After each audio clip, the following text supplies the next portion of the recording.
I have probably watched dozens, maybe even hundreds of spring reset videos on YouTube. There's something about our human nature wanting a reset, especially when seasons shift. This feeling of wanting to start over, to turn a page, almost like we need something physical, a ritual, or something to mark the end of one chapter, and step into the next feeling lighter with more focus and clarity. That's what resets are for me. But if I'm honest, on YouTube, a lot of them are becoming very similar and frankly boring. Cleaning, organizing, redecorating. I get it, I do that too, and we all sometimes need that little kick me video to get ourselves started on these things. But what if we go deeper than just those physical changes? After all, as humans, we connect over stories, symbols, and values, not over materials, brands, or perfectly organized lives. We connect over what we've been through and the meaning behind it.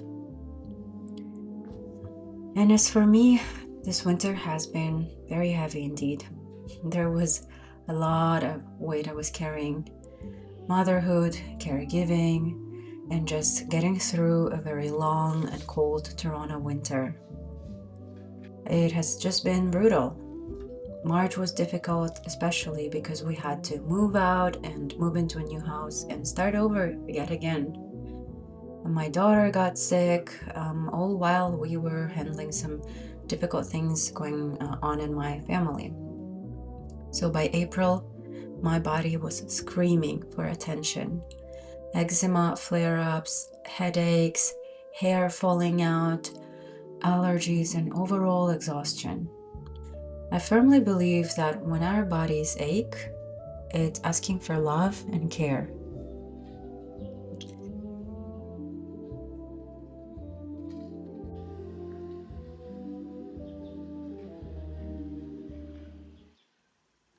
So a big part of spring reset for me has been good old self-care.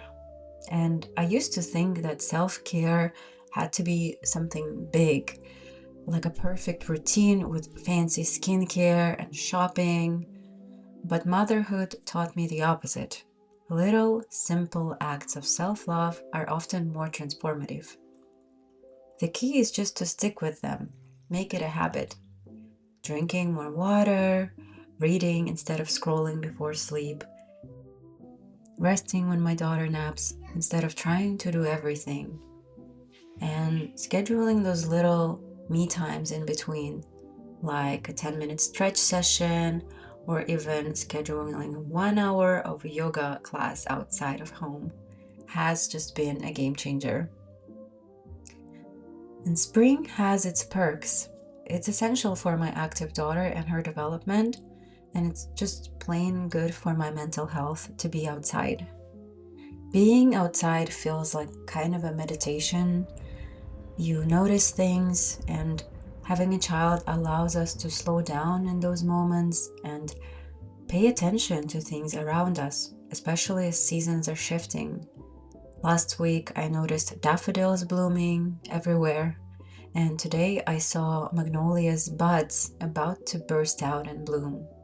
And I can't wait to witness this.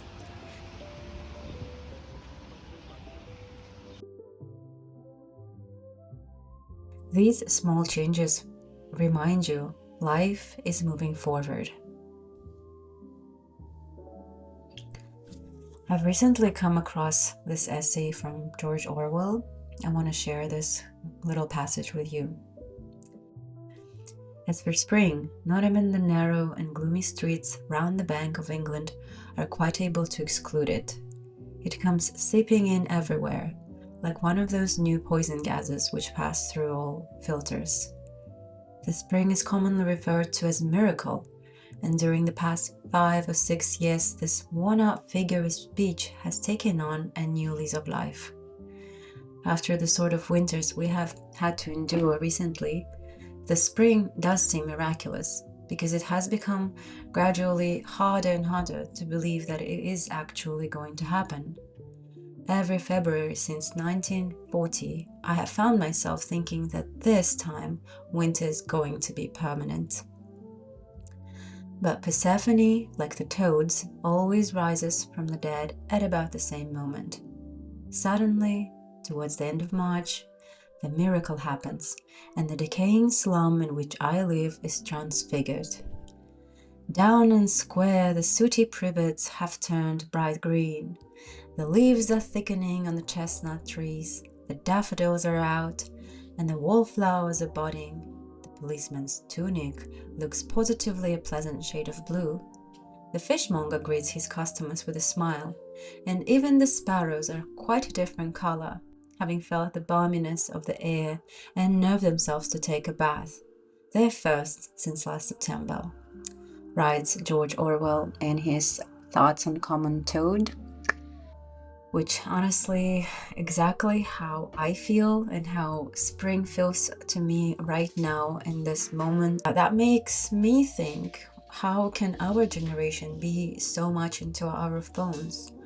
Working hard and being on our screens for so much time has disconnected us from the simple joys of nature. After all, this transition from spring to summer is so short in Toronto.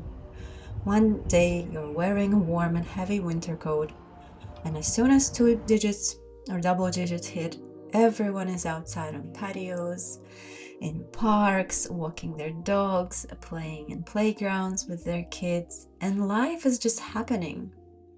And that's what I love about Toronto. When you live in a cold climate, even slight appearance of sun and warmth feels like a miracle and a blessing. You don't squander these days over a computer. You go out and enjoy the air. At the same time, I have been quietly building our new home, unpacking, organizing, and slowly decorating. And I've been trying to find a balance with this between wanting to finish everything right away and allowing things to take time. Especially with ADHD, I can get stuck in the mindset. Once I finish this, I'll finally relax, and just like getting addicted to that dopamine of the checklist. But I'm learning that there's also time for each thing, and that the world will not stop if I don't hang up that poster this week, or I won't buy and install a certain shelf on the wall this week. So just letting these small things go. In a quieter way, I have also been rediscovering myself. My style has changed a lot since becoming a mother, more practical, softer, a bit more relaxed, with definitely natural materials, more loose piece of clothes. But this spring, something else came back to me as well. This desire to feel feminine again, the desire to wear dresses and put on a lipstick and feel like a woman, not just a caregiver, a wife, a mother. And sometimes clothes are just the easiest place to begin. And then with spring came an urge to cut my hair, and it had become so dry and heavy over the winter. I've had more hairs becoming gray and just very brittle. So I just felt ready to let it go. Not just the hair, but everything it carried. The old energy, the old season. And so, chop chop, all gone. And I'm loving this new haircut and this new energy. So, to conclude this thoughtful spring reset, there are so many reasons one would need it to become a better version of yourself, to say goodbye to something heavy in your life, or to freshen yourself up and motivate for new things and new season. Whatever it is, spring is the renewal of nature. So we as humans naturally feel that, and we yearn for the same. We wake up from our long winter dream and we wanna live again. Thank you for being here. If this resonated with you, I'd love to know, what did spring bring into your life? Please like, comment, and share. And as usual, with love, Aizhan.